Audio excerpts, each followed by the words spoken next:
이수연의 애프터 출발합니다. 올해 12월의 첫 번째 애프터네요. 일단 코스피 시장은 아침부터 조금씩 낙폭을 키우다가 오후장 들어서 계속 횡보하는 흐름이 연출되고 있고, 코스닥 시장은 오늘 일중 고점 부근을 다시 자연스럽게 회복을 하고 있는 상황입니다.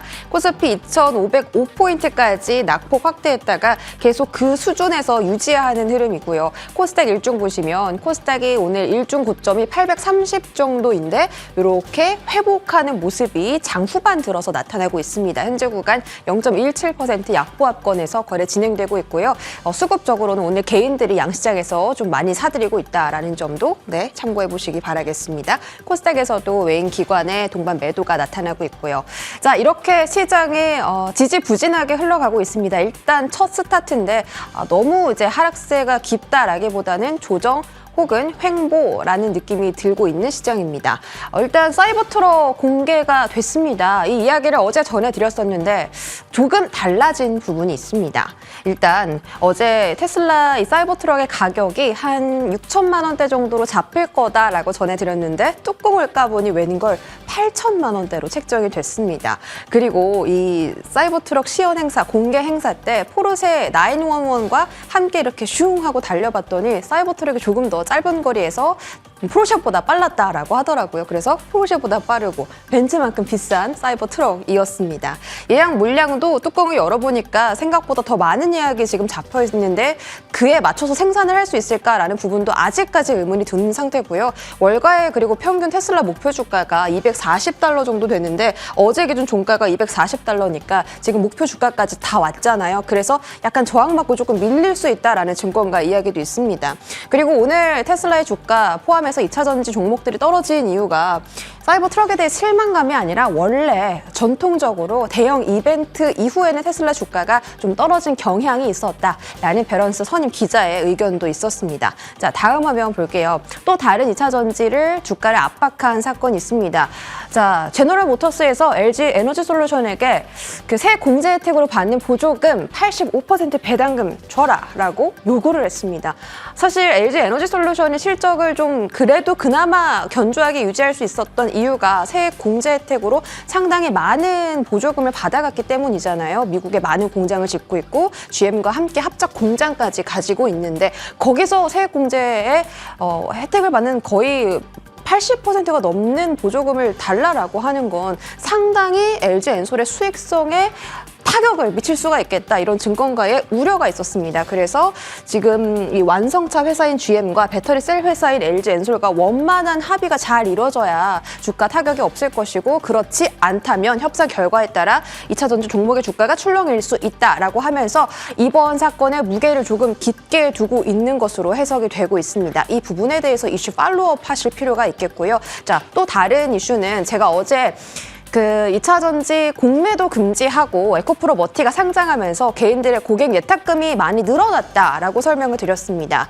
그런데 함께 늘어난 게 바로 신용 잔고라고 말씀을 드렸죠. 오늘 조금 더 자세하게 확인을 하니까 역시나 코스피 쪽보다는 코스닥에 늘어난 신용 잔고가 훨씬 많았습니다. 공매도 금지 이후에 더 2차 전지 관련 종목들의 주가 상승률도 탄력도가 높았고요. 그래서 조금 리스크나 이슈가 있을 때 흔들림이 강할 수 있는 쪽이 2차 전지고, 특히 신용 잔고가 많은 코스닥 쪽이 상당히 위험할 수 있겠다라는 점도 염두에 두시고요.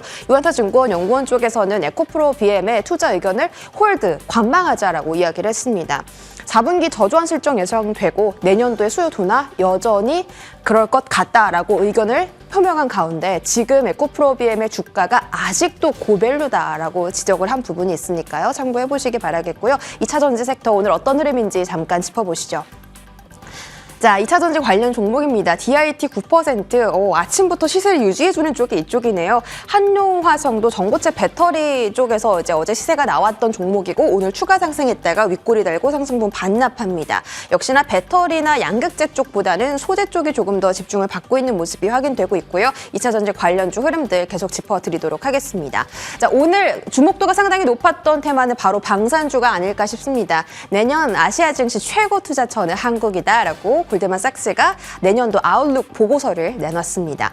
내년 국내 경제가 이렇게 될 거래요. 한국 GDP 성장률이 이렇게 될 거고 뭐 금리도 떨어질 거고 원달러도 오늘 1,300원대까지 올랐는데 내년도에는 1,250원대까지 하향 안정화가 될 거다라고 전망을 한 바가 있고 특히 내년 1월부터 12월까지 합해서 코스피가 2,800포인트 정도로 상승할 거다라고 봤습니다. 그 안에서 비중을 확대할 만한 섹터가 이쪽이라고 했고 특히 이제 골드만삭스가 한국의 방산주가 매력도가 상당히 높다라고 언급을 하면서 관련 종목들이 오늘 상승 탄력이 강했습니다. 기대 종목을 이렇게 하나, 둘, 셋, 넷, 5가지 종목을 꼽았는데요. 조금 더 자세하게 알아보도록 할게요. 첫 번째로 한국항공우주입니다. 한국항공우주가 이제 그 기업명에 항공이 들어가잖아요. 그래서 이렇게 날아다니는 기체를 납품을 할 예정인데 그게 FA50입니다. 이 폴란드양 FA50을 4분기에 납품할 예정이고요. 뭐 국내 사업에서도 수리온과 KF21 개발 사업을 잘 진행을 하고 있습니다. 자, 방산주는 설명을 많이 드렸었고 이제 어떤 것만 이슈를 체크하면 좋을지 제가 포인트 체크로 정리를 해드릴게요. 이집트양 완제기 수출 협상이 진행 중이라서 내년 상반기에 빠르면 계약이 체결된 전망인데 이쪽 이슈 나오는지 확인해 보시고요. 다음 종목 보시죠. 자, 다음 종목은 한화 에어로스페이스와 현대 로템입니다. 이쪽에서는 어떤 걸 체크하면 좋을까요? 한화 에어로스페이스 쪽에서는 호주 레드백 사업이 계약이 체결이 되는지 그 이슈가 이번 달 안에 나올 걸로 기대감이 높거든요. 그래서 이쪽 이슈 나오면 한화 에어로스페이스 주가 더 높아질 수도 있고 만약에 기대감이 이렇게 살아있는데 이야기가 안 나온다면 주가가 오히려 또 떨어질 수도 있겠죠. 레드백은 한화 에어로스페이스가 개발한 장갑차고요. 그리고 내년 상반기에 루마니아 향 K9 자주포 수출 이야기도 있으니까 관련 이슈 체크해 보시기 바라겠습니다. 현대 로템 쪽에서도 폴란드 향 수주 기대감이 커지고 있습니다. 일단 2차 계약 물량 안에서 좀 선별적으로 우선 계약할 그 물량을 논의하고 있다고 하는데 180대 정도 된다고 해요. 정말 많은 물량이고요. 이쪽 체크하시고 루마니아나 체코에서도 추가적으로 폴란드 외에도 K2 더 팔 수도 있다. 이렇게 수출 기대감이 커지고 있는 쪽이 현대로템이니까 내년도 실적도 계속 좋아질 거다라는 이야기 증권가에서 많이 들려오고 있습니다. 다음 화면 보시죠.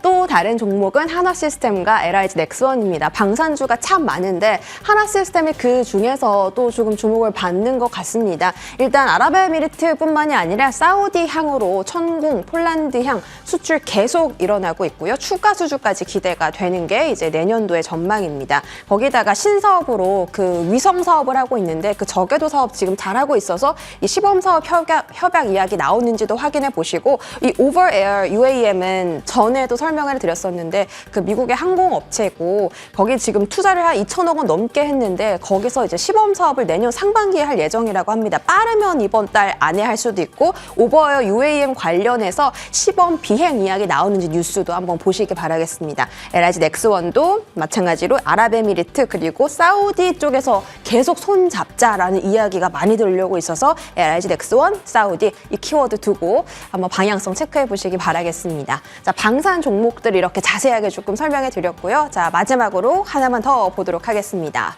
지금 전 세계에서 그 호흡기 질환이 유행하고 있다는데 특히 중국에서 지금 난립니다. 뉴스에서 보셨는지 모르겠는데 병원에서 수액을 꽂고 학생들이 이렇게 숙제를 하는 모습들이 논란이 돼서 뉴스에도 보도가 됐더라고요. 중국 쪽에서 인플루엔자, 뭐 마이코플라즈마, 호흡기 세포 융합 바이러스, 아데오 바이러스 여러 바이러스가 융합한 인플루엔자가 지금 확산을 하고 있고 미국과 유럽에서도 소아 폐렴 사례가 급증을 하고 있다고 합니다. 그래서 이 중국의 인공호흡기를 공급한 이력이 있는 맥 ICS의 오늘 주가가 탄력도가 상당히 높고 특히 마이코플라즈마 폐렴 이야기는 지금 죽을 듯 죽지 않으면서 단기 테마일 줄 알았던 이슈가 상당히 꽤 오래 지금 이슈가 지속이 되고 있습니다. 이 부분도 확인해 보시고요.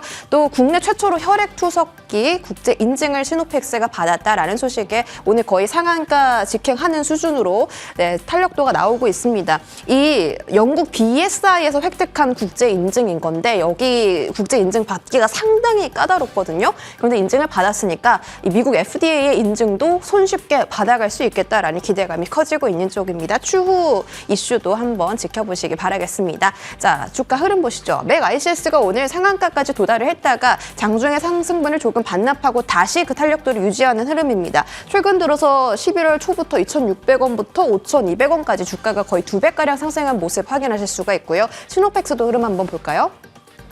네, 시노펙스도 오늘 5,300원까지 주가 올라갔다가 살짝 밀렸지만 그래도 오늘 거래량을 동반해서 강한 양봉이 나왔기 때문에 앞으로 추가적인 탄력이 있을지 함께 체크해 보도록 하겠습니다. 여기까지 브리핑 전해드렸습니다.